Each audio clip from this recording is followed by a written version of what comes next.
Hello दोस्तों, मैं हूं डॉक्टर ममता राठी। आप सभी का फिर से एक बार बहुत बहुत स्वागत है मेरे YouTube channel doctor Mumtaz educational plex में। दोस्तों, आज हम बात करेंगे हमारी नेशनल एजुकेशन पॉलिसी 2020 और उसमें जो रिफॉर्म्स किए हैं टीचर्स के लिए, उसके बारे में। हमने इसके पहले नेशनल एजुकेशन पॉलिसी 2020 पहले देखी है मेरे एक दूसरे वीडियो में, जिसमें मैंने नेशनल एजुकेशन पॉलिसी के बारे में सारे हाइलाइट्स को डिस्कस किया था और सारे रिफॉर्म्स के बारे में बात की थी। इस वीडियो में हम लोग बात करेंगे हमारी टीचर्स के लिए जो हमारी शिक्षा नीति में होने वाले बदलाव है, उस बदलाव के बारे में। दोस्तों, अगर हम जाने तो ये जो नई शिक्षा नीति है, वो शिक्षा नीति में टीचर्स को और ज़्यादा अपग्रेड होने की ज़रूरत है। टीचर्स के लिए काफ़ी कुछ बदलाव हमें देखने मिलते हैं इसमें। अब जैसे कि हमें पता है कि टीचर्स को एज अ टीचर जॉब करने के लिए एक क्वालिफिकेशन की ज़रूरत होती है, जिसका हम बीएड के नाम से जानते हैं। जो बीएड पहले 2 साल का हुआ करता था, अब वो उसी बीएड को नई शिक्षा नीति में 4 साल की मल्टी डिसिप्लिनरी बैचलर डिग्री में कन्वर्ट कर दिया गया है। जी हाँ दोस्तों, अगर आपको एज अ टीचर काम करना है तो आपके पास 4 years multi disciplinary bachelors degree का होना बहुत ज़्यादा ज़रूरी हो जाएगा। और ये इंटीग्रेटेड डिग्री होगी, जो कि 4 साल के बाद इसका कोर्स पूरा होगा। अब जैसे कि आप देख सकते हैं, यहाँ पे मैंने दिया है 4 इयर्स इंटीग्रेटेड बीएड जो है वो मिनिमम क्वालिफिकेशन रहेगा टीचिंग के लिए। और इसमें स्टूडेंट टीचिंग लोकल स्कूल्स के टीचर्स का भी इसमें पार्टिसिपेशन रहेगा। अब जैसे कि मैंने आपसे पहले भी कहा था कि हमारी नई शिक्षा नीति में 4 स्टेजेस दिए गए हैं। फाउंडेशन स्टेज है, प्रिपरेटरी स्टेज है, मिडिल स्टेज है और फिर सेकेंडरी स्टेज आती है। तो ये जो चारों स्टेजेस है, चारों स्टेजेस में लगने वाले जो टीचर्स है, उन सभी टीचर्स को मिनिमम डिग्री जो है वो बीएड की रख दी गई है। तो ये 4 ईयर इंटीग्रेटेड बीएड आप लोगों को करना है बाय द ईयर 2030, यानी कि 2030 तक ये सारे रूल्स इक्विवेलेंट हो जाएंगे और 4 साल के इंटीग्रेटेड बीएड डिग्री वालों को ही टीचिंग जॉब में अलाउ किया जाएगा। मतलब 2030 तक ये जो बीएड का कोर्स है वो 4 साल का बन जाएगा और तब तक आप सब लोगों को वो 4 साल की बीएड कोर्स की डिग्री को कंप्लीट करके ही इस प्रोफेशन में आना पड़ेगा। अब जिन्होंने पहले ही बैचलर्स की डिग्री ली हुई है, उनके लिए बीएड की डिग्री जो है वो 2 साल की रहेगी। यानी कि जैसे कि अभी भी 2 साल की बीएड की डिग्री हमें देखने मिलती है, लेकिन अगर आपने पहले ही ग्रेजुएशन कर लिया है और आपके पास बैचलर्स की डिग्री है तो आप 2 ईयर का बीएड कर सकते हैं। और जिन लोगों ने मास्टर्स किया है, यानी कि जिन लोगों के पास पोस्ट ग्रेजुएशन की डिग्री है, तो वो लोग एक साल का बीएड करेंगे। यानी कि उनको 1 साल का बीएड करना पड़ेगा। यानी जो 4 इयर्स इंटीग्रेटेड बीएड कंपलसरी है सबके लिए। जिन लोगों ने ग्रेजुएशन किया है उन लोगों को 2 ईयर का बीएड करना पड़ेगा, और जिन लोगों ने पोस्ट ग्रेजुएशन किया है या मास्टर्स की डिग्री ली है उन लोगों को 1 साल का बीएड करना पड़ेगा। और ये कंपलसरी रहेगा दोस्तों, जिन लोगों को टीचिंग फील्ड में आना है या फिर टीचिंग फील्ड में जॉब करना है। अब टीचर एजुकेशन को धीरे धीरे 2030 तक मल्टी डिसिप्लिनरी कॉलेजेस और यूनिवर्सिटीज़ में स्थानांतरित कर दिया जाएगा। यानी कि टीचर एजुकेशन जो है वो मल्टी डिसिप्लिनरी कॉलेजेस और यूनिवर्सिटीज से भी आप कर सकेंगे। 2030 तक ये सारे चेंजेस हो जाएंगे। Multi disciplinary higher education institutions remote areas में छात्रों को शिक्षण के लिए 4 वर्षीय in class integrated BEd blended और ओडीएल मोड के जरिए प्रदान करने के लिए प्रोग्राम बनाए जाएंगे। अब जैसे कि जो स्टूडेंट्स रिमोट एरियाज में रहते हैं, तो उन सभी के लिए जो 4 इयर्स का इंटीग्रेटेड बीएड प्रोग्राम है, वो इंटीग्रेटेड बीएड प्रोग्राम जो है वो multi disciplinary higher education institutes के द्वारा ब्लेंडेड लर्निंग और ओडीएल लर्निंग की मोड से भी दिया जाएगा। यानी कि सबको एजुकेशन लेने के इक्वल चांसेस गवर्नमेंट हमें दे रही है। उसी तरह से अगर हम बात करें तो सभी बीएड प्रोग्राम्स में time tested techniques in pedagogy, multi level teaching and evaluation, विकलांग बच्चों को पढ़ाना, विशेष रुचि या प्रतिभा वाले बच्चों को पढ़ाना, एजुकेशनल टेक्नोलॉजी का उपयोग करना, और लर्निंग सेंटर्ड और सहयोगी शिक्षण यानी कि कोलैबोरेटिव लर्निंग में ट्रेनिंग प्रोवाइड करना शामिल है। यानी कि ये जो ऑल बीएड प्रोग्राम्स चलने वाले हैं, तो इन बीएड प्रोग्राम्स में हर तरह की ट्रेनिंग दी जाएगी। अब वो हर तरह की ट्रेनिंग मतलब टाइम टेस्टेड टेक्निक होगी उसमें, मल्टी लेवल टीचिंग और इवैल्यूएशन होगा उसमें, स्पेशली डिसेबल्ड चिल्ड्रंस के लिए पढ़ाने की जो क्षमता लगती है उस क्षमता की ट्रेनिंग भी दी जाएगी। और उसी के साथ साथ जो स्पेशल इंटरेस्ट या स्पेशल टैलेंट्स वाले बच्चे होते हैं, जो गिफ्टेड स्टूडेंट्स जिसे हम कहते हैं, उन गिफ्टेड स्टूडेंट्स को भी पढ़ाने की क्षमताओं को ट्रेन किया जाएगा। उसी के साथ साथ लर्निंग सेंटर्ड और सहयोगी शिक्षण को भी शामिल कर दिया गया है इस ट्रेनिंग प्रोग्राम में। तो बीएड का प्रोग्राम जो है वो बहुत ही वास्ट होगा और उसमें कई सारी चीज़ों को शामिल भी कर दिया जाएगा। अब हम अगर बात करें बीएड प्रोग्राम्स के बारे में या फिर इस टीचिंग फील्ड के बारे में, तो छोटे स्थानीय टीचर एजुकेशन प्रोग्राम जो है वो बीआईटीज और डीआईटीज या स्कूल परिसरों में ही उपलब्ध किए जाएंगे। यानी जो कि प्रख्यात स्थानीय व्यक्तियों के लिए, मानो एमिनेंट लोकल पर्सन्स को मास्टर इंस्ट्रक्टर्स के रूप में स्कूलों में पढ़ाने के लिए काम पर रखा जा सकता है। अब ये जो मास्टर इंस्ट्रक्टर्स है वो क्या करेंगे, तो वो हमारे जो स्थानीय व्यवसाय है यानी कि हमारे जो लोकल प्रोफेशंस होते हैं उनमें नॉलेज और स्किल्स को बढ़ावा देने के लिए काम करेंगे। अब लोकल बिजनेसेस जो होते हैं उनमें कौन से बिजनेसेस आते हैं, तो जैसे कि हमारा लोकल आर्ट है, म्यूजिक आएगा, एग्रीकल्चर है, प्रोफेशन है, स्पोर्ट्स है, खेलकूद के बारे में, कारपेंट्री है या अदर वोकेशनल क्राफ्ट्स है। तो इन सारे स्किल्स को और इन सारे नॉलेजेस को प्रमोट करने के लिए ये जो मास्टर इंस्ट्रक्टर्स है उन मास्टर इंस्ट्रक्टर्स को हायर भी कर दिया जाएगा। यानी कि सभी जो रूरल एरिया से है या फिर जो हमारी ट्रेडिशनल वैल्यूज़ है, ट्रेडिशनल स्किल्स है, ट्रेडिशनल नॉलेजेस है, उनको भी ज़्यादा फोकस दिया गया है इस शिक्षा नीति में। और उन्हें प्रमोट करने के लिए यानी उन्हें ज़्यादा से ज़्यादा विकसित करने के लिए, उन्हें ज़्यादा से ज़्यादा बढ़ावा देने के लिए भी इस नीति में सोचा गया है। अब इसके बाद बात करते हैं इम्प्रूविंग टीचर एजुकेशन की। जैसे कि अभी मैंने कहा कि टीचर का एजुकेशन बढ़ाने के लिए जो बीएड प्रोग्राम में उन्होंने बदल कर दिया है, तो इस टीचर एजुकेशन जो है उसमें क्या क्या इम्प्रूवमेंट्स आएंगे। तो सबसे पहले हम लोग बात करेंगे कि सभी टीचर एजुकेशन प्रोग्राम जो है वो कंपोजिट मल्टी डिसिप्लिनरी इंस्टीट्यूशन के भीतर ही आयोजित किए जाएंगे। तो किसी भी टीचर एजुकेशन का अगर हमें लाभ लेना है तो किसी भी मल्टी डिसिप्लिनरी इंस्टीट्यूशन में हमें वो संभव हो सकता है। अब टीचर एजुकेशन के लिए एक नया और व्यापक राष्ट्रीय पाठ्यचर्या ढांचा यानी कि national curriculum framework for teacher education 2021 तक बनाया जाएगा। यानी कि 2021 तक नेशनल करिकुलम फ्रेमवर्क जो है वो टीचर एजुकेशन के लिए सेट कर दिया जाएगा और उसी के हिसाब से हमें टीचर एजुकेशन के लिए जाना होगा। केवल एजुकेशनली साउंड या मल्टीडिसिप्लिनरी और इंटीग्रेटेड टीचर एजुकेशन प्रोग्राम्स ही उपलब्ध कराए जाएंगे। यानी कि अब जो एजुकेशनली साउंड और multidisciplinary and integrated teacher education programmes है वो अवेलेबल हो जाएंगे टीचर्स के लिए। बीएड में प्रवेश करने के लिए एनटीए टेस्ट लिया जाएगा। यानी कि एनटीए टेस्टिंग जो है वो एडमिशन के लिए पहले जो एंट्रेंस टेस्ट होता है वो एंट्रेंस टेस्ट सबके लिए अनिवार्य होगा और अगर वो पास करते हैं तो ही आपको बीएड को एडमिशन मिल सकेगा। अब 4 साल के बीएड को मेरिट बेस्ड स्कॉलरशिप भी दिए जाएंगे। स्कॉलरशिप की सुविधा भी हमारी बीएड को आ चुकी है। अब सबसे अहम जो बात यहाँ पर होती है कि सब standard stand alone teacher education institutions के खिलाफ सख्त कार्रवाई की जाएगी। ये तो होना ही था दोस्तों, क्योंकि आजकल हम देख रहे हैं कि stand alone teacher educational institutions जो है वो काफ़ी बढ़ चुके हैं और उसके खिलाफ कार्रवाई करना ज़रूरी हो गया था। तो ये वाली चीज़ भी हमारी नई शिक्षा नीति में आ चुकी है।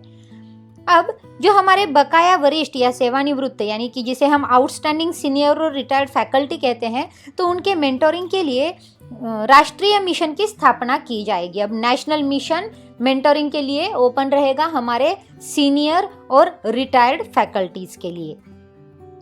राष्ट्रीय उच्चतर शिक्षा नियामक परिषद यानी कि national higher education regulatory council NHERC teacher education सहित उच्च शिक्षा क्षेत्र के लिए एकल बिंदु नियामक यानी कि सिंगल पॉइंट रेगुलेटर के रूप में कार्य करेगी। यानी कि एनएचईआरसी जो है वो सभी को एक ही स्केल में रूल करेंगी, यानी कि उनके पास सिंगल रेगुलेटर सिस्टम होगा, यानी कि किसी के लिए कोई रूल, किसी और के लिए दूसरा रूल, ऐसे नहीं होगा। तो सभी के लिए सिंगल रेगुलेटर होगा और वो सारी चीज़ें NHERC यानी कि national higher educational regulatory council ही मेंटेन करेगी।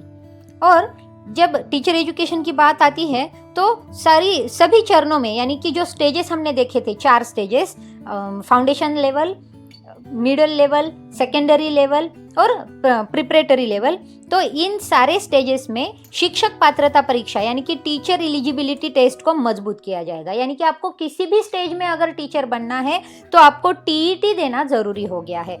अगर आप फाउंडेशन के लिए अप्लाई कर रहे हैं तो भी आपको टीईटी पास करना है, आप प्रिपरेटरी के लिए अप्लाई करेंगे तभी आपको टीईटी देना है, आप मिडिल लेवल या फिर आप सेकेंडरी लेवल के लिए अगर अप्लाई कर रहे हैं तब भी आपको टीईटी देना है। यानी कि टीईटी का जो महत्व है वो महत्व काफ़ी बढ़ चुका है हमारी इस नई शिक्षा नीति में। तो टीईटी यानी कि टीचर एलिजिबिलिटी टेस्ट को हमें देखना है और हमें उसे पास करके ही टीचर की जॉब के लिए अप्लाई करना पड़ेगा। अब इसके बारे में हम लोग बात करेंगे टीचर रिक्रूटमेंट एंड डिप्लॉयमेंट के बारे में। जी हाँ दोस्तों, जैसे कि हम जानते हैं कि अभी शिक्षक भर्ती की जो काम है वो काफ़ी दिनों से रुके हुए हैं। तो अब नई शिक्षा नीति के तहत टीचर रिक्रूटमेंट और डिप्लॉयमेंट किस तरह से होगा। सबसे पहले तो हम लोग बात करेंगे स्ट्रेंथनिंग टीईटीज। जैसे कि मैंने अभी कहा कि टीईटी को मजबूत बनाना है।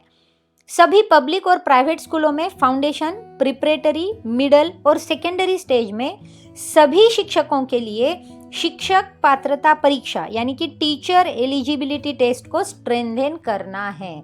तो टीचर रिक्रूटमेंट के टाइम पर ये टीईटी को बहुत ज़्यादा स्ट्रेंथनिंग मिलेगा। दूसरी बात अगर हम करें तो वो है tech based planning for teacher recruitment. अगले 2 दशकों में expected subject wise teacher vacancies का मूल्यांकन करने के लिए technology based planning and forecasting of teacher requirement की आवश्यकता होगी। अब जैसे कि हम लोग देखते हैं कि अभी हमारे पास टीचर्स की काफ़ी सारी पोस्ट जो है वो रिक्त है, वो अभी भरी नहीं है।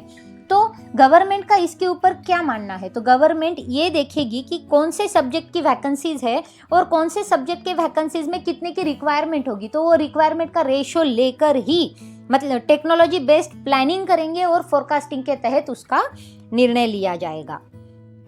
इसके आगे अगर हम बात करें टीचर रिक्रूटमेंट और डिप्लॉयमेंट में तो बात आती है सर्टिफिकेट कोर्स की। अब NCTE और RCI के बीच तालमेल के साथ पूर्व सेवा शिक्षक तैयारी के दौरान टीचर का सब्जेक्ट स्पेशलाइजेशन डेवलप करेगा, या फिर विकलांग बच्चों या दिव्यांग बच्चों को पढ़ाने वाले टीचर्स को स्पेशलाइजेशन के साथ प्रिपेयर करना ज़रूरी किया जाएगा। अब जैसे कि हम लोग जानते हैं कि कुछ स्पेशली एबल्ड चिल्ड्रन होते हैं जिन्हें सिखाने के लिए कुछ स्पेशल नॉलेज की ज़रूरत होती है या फिर स्पेशल स्किल्स की ज़रूरत होती है। तो NCTE और RCI के एक सिनर्जी के साथ हम लोग ये स्पेशलाइजेशन डेवलप करने की भी बात करते हैं। तो टीचर्स को जनरलाइजेशन मिलेगा, टीचर्स को स्पेशलाइजेशन भी मिलेगा इस प्रकार में। आगे अगर बात करते हैं ट्रांसपेरेंट ट्रांसफ़र सिस्टम की। अब हम देखते हैं कि टीचर्स की ट्रांसफ़र होती रहती है।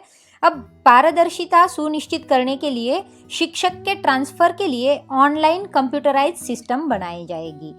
ऑनलाइन कंप्यूटराइज सिस्टम से अगर ट्रांसफरिंग होगा तो वहाँ पर पूरी तरह से आपको ट्रांसपेरेंसी नज़र आएगी और उसमें किसी तरह का कोई भी डाउट किसी भी टीचर्स के मन में नहीं रहेगा। आगे बात आती है टेस्ट स्कोर एंड डेमोन्स्ट्रेशन की, यानी कि ये पार्ट ऑफ रिक्रूटमेंट की तहत हम लोग बात करेंगे इसकी कि टेस्ट का स्कोर और प्रदर्शन क्या होगा, भर्ती का हिस्सा कैसे होगा। तो अब हमारे जो विषय शिक्षकों की भर्ती के लिए टीचर एलिजिबिलिटी टेस्ट यानी कि TET और NTA टेस्ट के स्कोर को या क्लासरूम डेमोन्स्ट्रेशन को ध्यान में रखते हुए ही की जाएगी। दोस्तों ये ध्यान रखना बहुत ज़्यादा ज़रूरी है कि अब इसके बाद जो टीचर के रिक्रूटमेंट होंगे वो TET का स्कोर, NTA का स्कोर ध्यान में रख के ही होंगे और इसी के साथ साथ आपका एक क्लास डेमोन्स्ट्रेशन भी लिया जाएगा जिसे अक्सर हम डेमो कहते हैं। तो इस डेमो में अगर आपके पास पढ़ाने की क्षमता है, आपके पास पढ़ाने का पैशन है, आपको अगर पढ़ाने की रुचि है, तो इन सभी बातों का जो आकलन किया जाएगा वो आपकी डेमोन्स्ट्रेशन से, आपकी क्लास डेमो से किया जाएगा, और उसमें अगर आप पास होते हैं तो आप टीचर के लिए एलिजिबल हो जाते हैं। तो ये क्लास डेमोन्स्ट्रेशन हर जगह कंपलसरी हो जाएगा दोस्तों, इसी के तहत रिक्रूटमेंट किया जाएगा। इसी के साथ रीस्ट्रक्चरिंग ऑफ एनसीटीई हो जाएगा। अब एनसीटीई को सामान्य शिक्षा परिषद यानी कि जनरल एजुकेशन काउंसिल के तहत एक पेशेवर मानक सेटिंग बोर्ड, मानो प्रोफेशनल स्टैंडर्ड सेटिंग बॉडी में पुनर्गठित किया जाएगा। जो एनसीटीई था वो अब PSSB होगा, प्रोफेशनल स्टैंडर्ड सेटिंग बॉडी के नाम से जाना जाएगा। तो दोस्तों ये सारी चीजें होंगी हमारी टीचर रिक्रूटमेंट एंड डिप्लॉयमेंट में। इसके आगे हम लोग बात करते हैं जो कि एम्पावरिंग ऑफ टीचर्स है। दोस्तों इस वीडियो में मैंने सिर्फ टीचर्स पर फोकस किया है कि नई शिक्षा नीति में टीचर्स को लेकर क्या क्या बदलाव आए हैं या टीचर्स को लेकर क्या क्या सुझाव आए हैं। बाकी सारी बातें मैंने दूसरे वीडियो में बताई है। न्यू एजुकेशन पॉलिसी 2020 में मैंने ऊपर लिंक दी हुई है, आप उस लिंक पर जाकर बाकी सारे डिटेल्स एजुकेशन पॉलिसी के देख सकते हैं और उसमें आप जान सकते हैं कि न्यू एजुकेशन पॉलिसी क्या है और उसमें किस किस चीज़ों पर हाईलाइट किया है। अब एम्पावरिंग टीचर में सबसे पहले technology based comprehensive teacher requirement planning forecasting प्रत्येक राज्य द्वारा इम्प्लीमेंटेशन में लाई जाएगी, यानी कि हर स्टेट में technology based comprehensive teacher requirement देखकर ही उसकी प्लानिंग एंड फोरकास्टिंग को एक्सरसाइज किया जाएगा। करियर ग्रोथ की अगर बात करें हम लोग तो एक एकल विद्यालय के चरण में शिक्षकों के लिए उपलब्ध करियर यानी कि मूलभूत और प्रारंभिक यानी कि मिडल और सेकेंडरी, इन सारी स्टेजेस में हम लोगों को देखने मिलेगा। अब जैसे कि करियर ग्रोथ जो है वो टीचर्स को उनके स्कूल स्टेज में ही मिल जाएगा। अब स्कूल स्टेज में जैसे कि मैंने पहले से कहते आ रही हूँ मैं कि वहाँ पर 4 स्टेज होंगे, जैसे कि फाउंडेशन स्टेज जहाँ पर प्री प्राइमरी के 3 साल और पहली और दूसरी कक्षा होगी तो उसे फाउंडेशन स्टेज कहा गया है, वो फाउंडेशन स्टेज। फिर प्रेपरेटरी स्टेज होगी, फिर मिडल स्टेज होगी जो 6th क्लास से लेकर 8th क्लास तक आएगी। प्रिपरेटरी स्टेज जो होगी वो 3rd क्लास से लेकर 5वीं कक्षा तक होगी और सेकेंडरी लेवल जो होगी वो 9वीं से लेकर 12वीं तक होगी। तो ये चारों स्टेजेस में करियर ग्रोथ अवेलेबल होगा टीचर्स के लिए और वो भी सिंगल स्कूल स्टेज में। तो ये बहुत अच्छी बात होने वाली है हमारे लिए जो कि टीचर का एम्पावरमेंट करेगी। अब 2022 तक शिक्षकों के लिए राष्ट्रीय व्यावसायिक मानक यानी कि NPST national professional standard for teachers आ जाएंगे। 2022 तक टीचर्स के जो प्रोफेशनल स्टैंडर्ड है वो नेशनल प्रोफेशनल स्टैंडर्ड हमारे पास आ जाएंगे और उस हिसाब से टीचर्स का एम्पावरमेंट भी कर दिया जाएगा।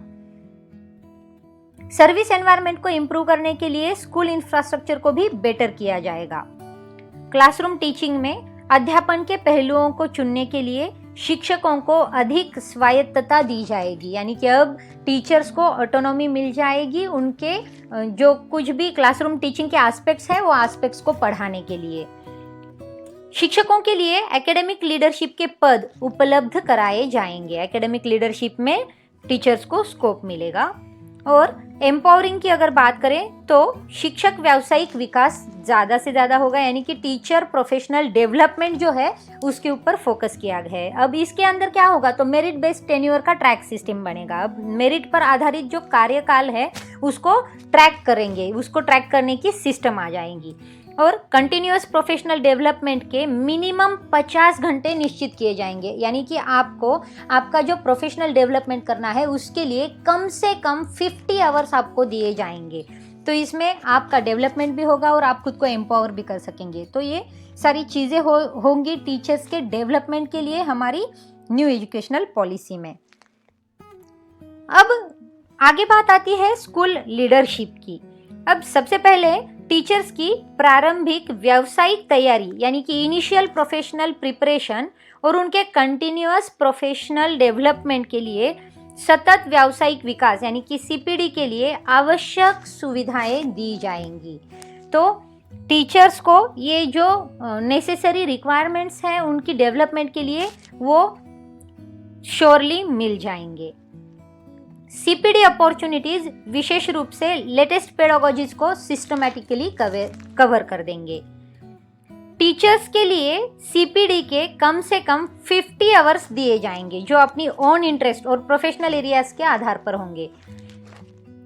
लेटेस्ट पेडागोजीज पर अपस्किल्ड होने के लिए foundational literacy and numeracy, individual and competency based learning और प्रारंभिक और अनुकूली असेसमेंट से संबंधित लर्निंग आउटकम्स के लिए पर्याप्त अवसर प्राप्त होंगे। अब देख सकते हैं आप यहाँ पे कि हमें खुद को अपस्किल करने के लिए हमारी अपॉर्चुनिटीज़ जो आ रही है वो एम्पल अपॉर्चुनिटीज़ है, यानी कि बहुत सारी अपॉर्चुनिटीज़ हमारे सामने आएगी जो हमारी सेल्फ असेसमेंट में काम करेंगी, हमारे लर्निंग आउटकम्स पे काम करेंगी और हमें इन सारी चीज़ों को इम्प्रूव करने के लिए मददगार साबित होंगी।